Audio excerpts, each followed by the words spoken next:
Hi, my boys. Today is day 8. And yeah, we are here almost 10 days in. I hope you guys have learned a lot. I appreciate the support. I love the support when it comes to the videos. So I keep dropping them every single day. I wake up and I'm like, dang, we got more and more comments. We got more and more likes. People need help with this. People need help with that. So I just keep doing it. And with that being said, we are on day 8. Today we're going to talk about where's my chain. But today we are going to talk about the trade setup that I took today. So I took a trade on gold today and it was pretty successful. It was a really, really good trade. So I'm going to break it down to you. Everything that I've taught so far is good enough for you to be able to catch trades like this. So after day 10, we're barely going to be on the charts. We're going to be on the charts and there's going to be breakdowns later on, trust me. But after day 10, I have to truly shift your mind from thinking that you need more because what I've shown you already is good enough. It's what I do. So everything that I've said so far is exactly what I've applied to all of my trades. And I'm going to show you, right? So now you just have to get into the mindset of stop thinking like, oh, this is too simple, or it can't be that easy, or not trusting your analysis, or trading on the lower time frames overall when I'm telling you to stay on the higher time frames because those levels are way stronger, but you're not listening to me. So if you don't listen to me, you're not going to see any progress. And if you are listening to me, but you're not, critiquing and, making sure you're doing the right thing. So you're listening to me, but you're still not doing what I'm implying. You get what I'm saying? So with that being said, I want you to take this video. I want you to have an open mind and I want you to truly understand what I'm saying. So, literally, before I start, I want you to clear everything in your brain right now. Clear everything out of your brain. Like, literally everything. And just listen to what the words that I'm saying. Go onto your chart and do the same thing that I'm doing. And we will start. So, with that being said, let's get into the video, right? So today I was able to take a trade on gold for some sells. The reason why I took sells, so first I was looking for buys above this level, so above this level right here. And the reason why I was looking for buys is because the first time price ever broke above this this yellow box. So if we go to the 4-hour time frame, we can see that price has a swing high, two swing highs here, meaning sellers are sitting at this level and they're pushing price down. So sellers down, right? So sellers are at this yellow box pushing price down. If that doesn't make sense to you, I don't know what will, right? Sellers are sitting at this level pushing price down. They don't want price to come any higher than this. So if price is to come above this level, this lets me know that there are no sellers at this level anymore, right? And there's an indication. So this is our next level of sellers. This is the next level where sellers are at, right? So when price corrects, we are going to look for price to come above this level to do the same exact thing that happened right here. That's all we're doing. So when it comes to trades, all you're doing is looking for where the sellers and buyers are at, which normally comes from the swing highs and swing lows. You look for either a swing high or a swing low to get broken. Once it gets broken, whichever way it chooses will let you know if there are buyers and sellers in control of that level. So, with this being said, price under this level sold. Why? Because there are sellers at this area of price. This area of price, under it, price has more potential to sell than it does to buy. So it doesn't make sense to buy under this level unless you're being risky, like I'm finna explain, right? Unless you want to be super risky and try to catch the bottom, there's no reason why you should buy under this level until price shows you otherwise that it's coming above this level. So once it comes above this level, you have any rights to place a buy. It makes sense, right? No matter where you place that buy at, you really want to place it where the initial break is, but no matter where at you place that buy, you could place it here, here, here, here. Well, I wouldn't buy at the top, but get what I'm saying. Anything above these swing highs has the potential, potential to push above and come to these levels.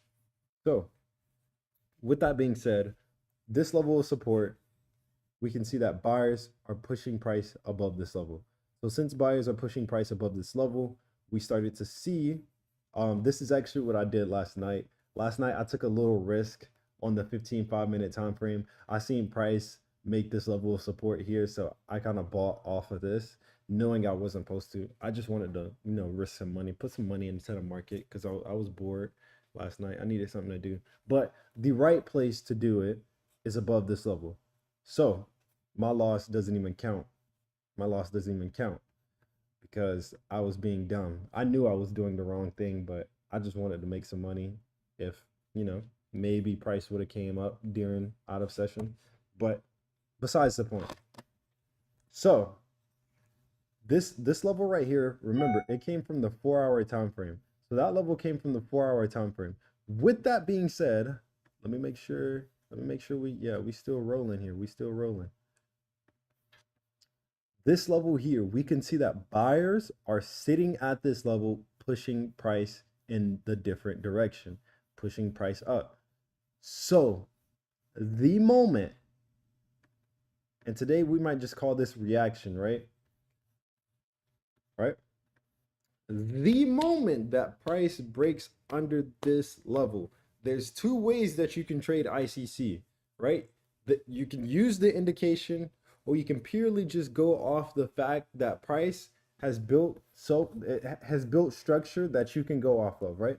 And what I mean by that is, for one, price sold off from where the level of sellers were at. So the level of sellers kicked in from down here. We're already under a level where price originally sold from way back in the past. So if we look over here, we can see that price has originally sold from these levels down to these levels. We just need some more confluence. So what we're going to do is, once again, scale to that 5-minute 15 to critique. Your 4-hour, your 1 hour is to overall guide you into what levels you need to be using.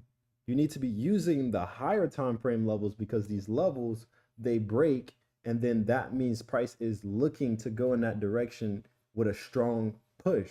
The 5-minute time frame is just the how do I explain it? It's the preciseness. You need it brings preciseness to your trade. It brings that's not even the word that I'm trying to look for, but it just overall is the finishing cut to your trade that you need to have or that you need to take. So scaling down to this 15-minute time frame, all I did was I seen price was breaking below this level. It made a lower high. So these highs are lower than the previous ones. Even these are equal high. And it's breaking its own 15-minute level of support. So there's a support being broken. That's a bearish sign. There's a lower high in the markets on the 15-minute time frame. That is a sign. The 4-hour level that was holding price up. So once we go back, that 4-hour level that was holding price up, that is a sign. Price building that lower high from earlier and then selling off, that is a sign. These are signs that you are missing, that you're not, taking account of. You're like, oh, but there's a new high. I'm only going to focus on that.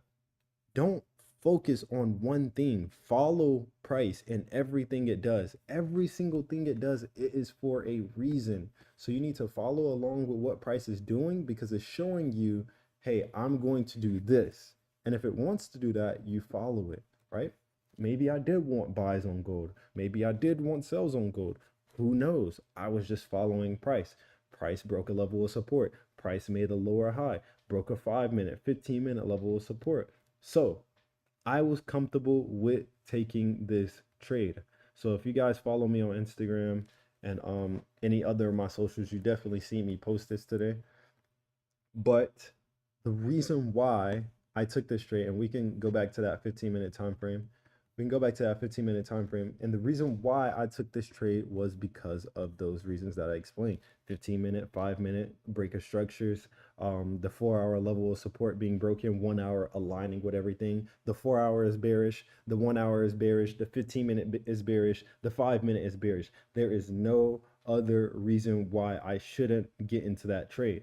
So what I did was, once again, took that time frame, 5-minute time frame, or 15-minute time frame, 5-minute, either one. If you feel like the 5-minute looks better to you, you can use the 5-minute. If the 15 looks better to you, use the 15. There's no right or wrong.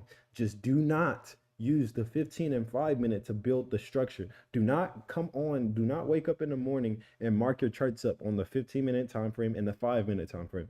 No, your swing levels need to come from the 1 hour or the 4 hour time frame. The higher the levels you go, the stronger the level is going to be. So if you're marking your charts up on the 4 hour time frame, it is going to be a strong push. It is going to be some strong momentum if price breaks your highs or lows on the 4 hour time frame. So with that being said, there is no reason why you should not be able to take trades like this. There's no reason. You're failing yourself and you're overthinking it. Go back and watch the videos. If I don't say it, then I don't use it. So stop questioning me on things that don't even make any sense. You're just making up things in your head to, correspond. And two, stop trading things that don't have any volume. You guys trade something like AUD, NZD or something, and then it's not moving. And then you're like, bro, ICC don't work. Of course it doesn't. It's not moving.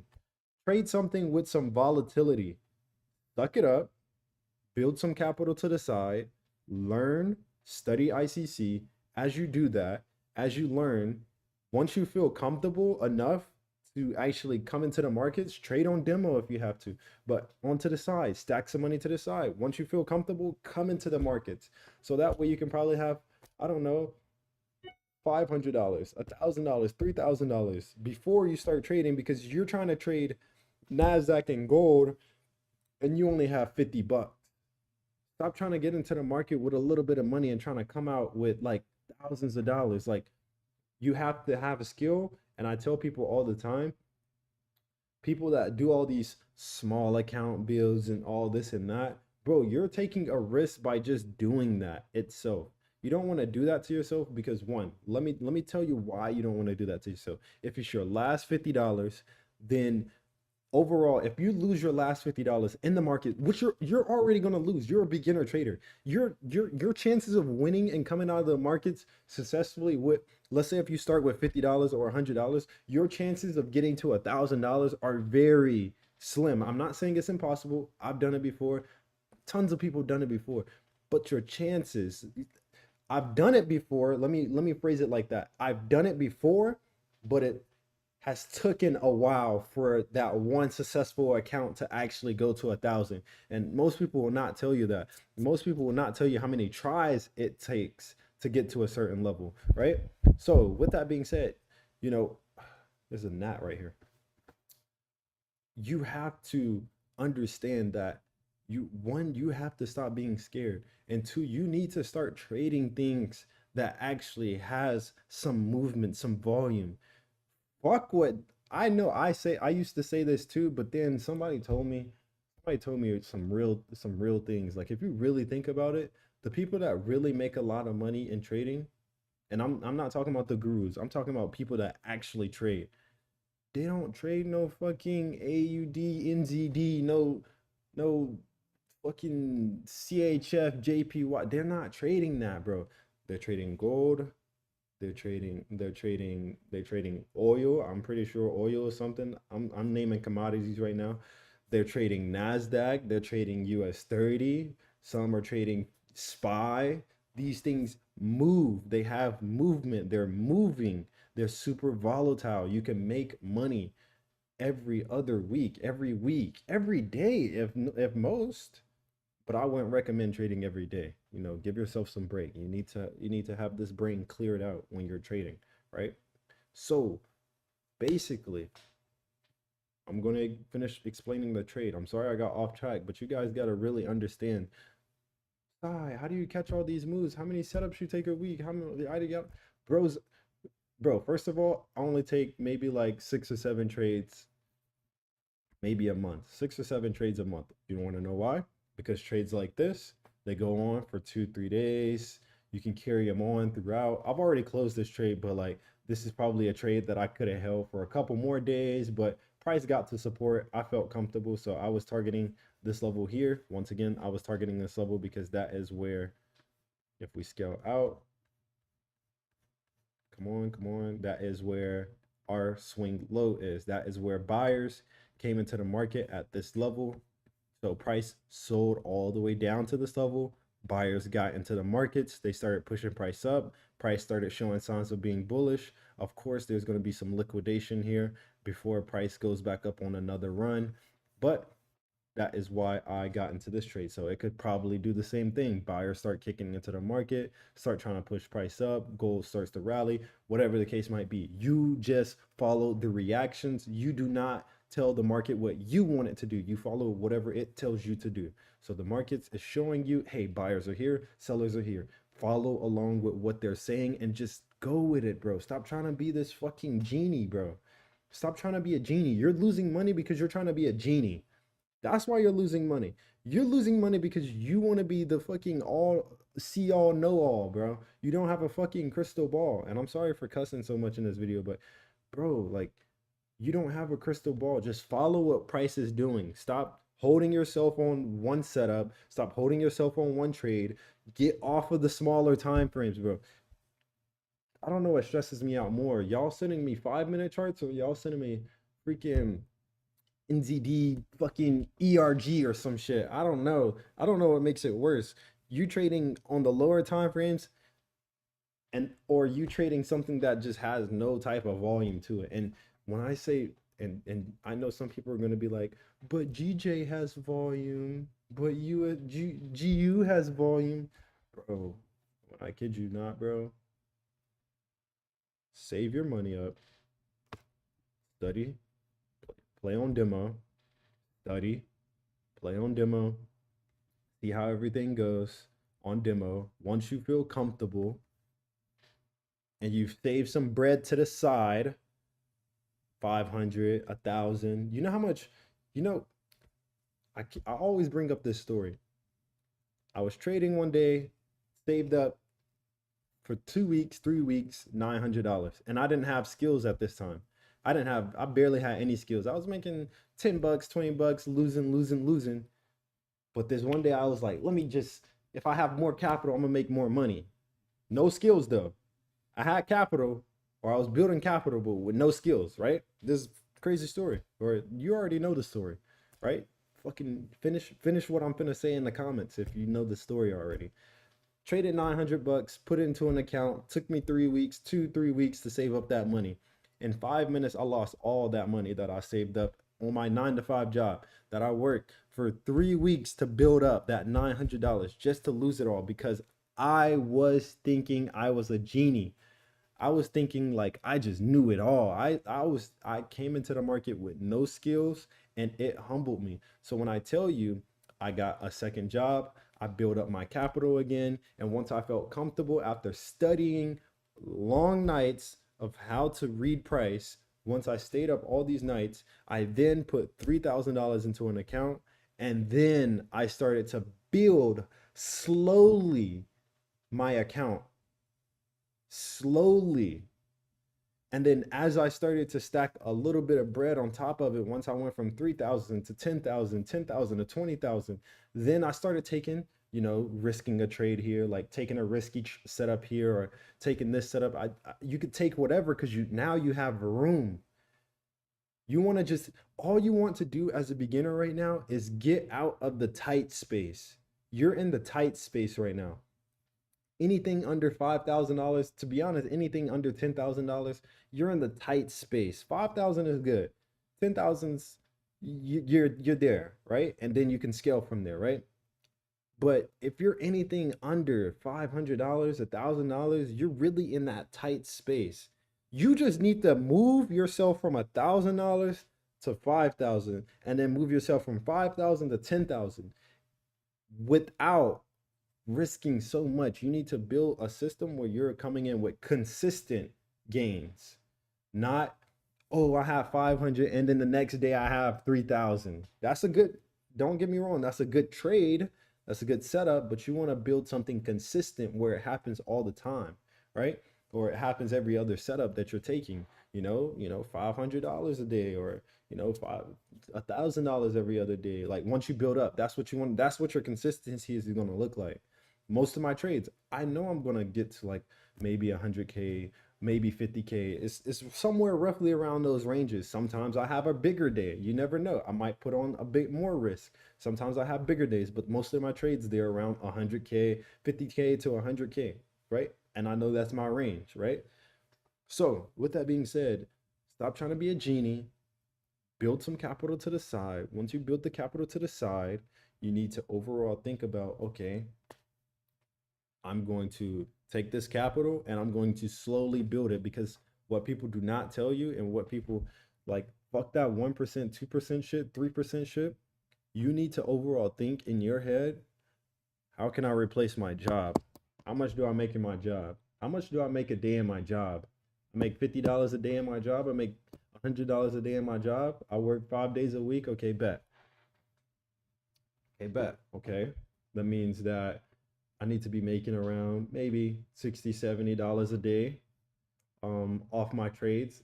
Or you can have 2, 3 days where you have, $100 days, $200 days, build on that. But you already, and when I'm saying this, I'm not saying it from a fucking 500, I'm not saying it from a $50 account, $100 account, $200 account. I'm not saying it like that. You need to work that job that you're working, if you don't have one. To the youth out there, for my peoples, for my brothers, I know you don't want to work a 9 to 5. I know you don't. I don't. Well, my life is kind of a 9 to 5, but anyways, I don't want to work it. You don't want to work it. Nobody wants to work it. Somebody has to work it. But hey, man, suck it up. Go to work. Once you go to work, stack your bread, bruh. I know sometimes people have kids, people have bills. I understand that. Student loans, not financial advice. I would do it another time once you start to get the money. But then don't try to get yourself out of your student loans while you're trading. Trade to build capital, trade to get out of your job and then become full time, and then work on that later. But once again, this is not financial advice. I personally don't have student loans, never had student loans, never had a car loan. And once again, this is not a flex. I just never kind of put myself in those positions. But like I said, not again, not a flex. People are going to hate me. People are going to love me. I'm not trying to flex, but I'm saying you have to be careful with the decisions you make in life. You have to be careful with the decisions you make in trading. I know shit gets hard. It got hard for me. I was homeless at 16. It gets hard. Shit gets hard. I understand. But everything you do in life, everything you even do on your trading account, will show up in the future to bite you if it is a wrong thing. So, with that being said, I hope you guys understand why I took this trade, and the reason why I took the TP down to this level is because this is where the next level of buyers are at, right? And the reason why I didn't go for this one or this one, because I know people are going to ask, is because from this level, the last low that price made from selling from this level was this one. And then this was the lowest low. So that means price is looking to take out the last area of buyers. It's going to take out these levels, but it is looking for the final boss. The final boss is here. So with that being said, like I said, after episode 10, I'm not going to be going over charts like that. You really have to shift your mind. I've told you how to trade. I've already, like, if you're watching this far, you already know how to trade. You're just overthinking it. You're just overthinking it, bro. Like, you're just way overthinking it.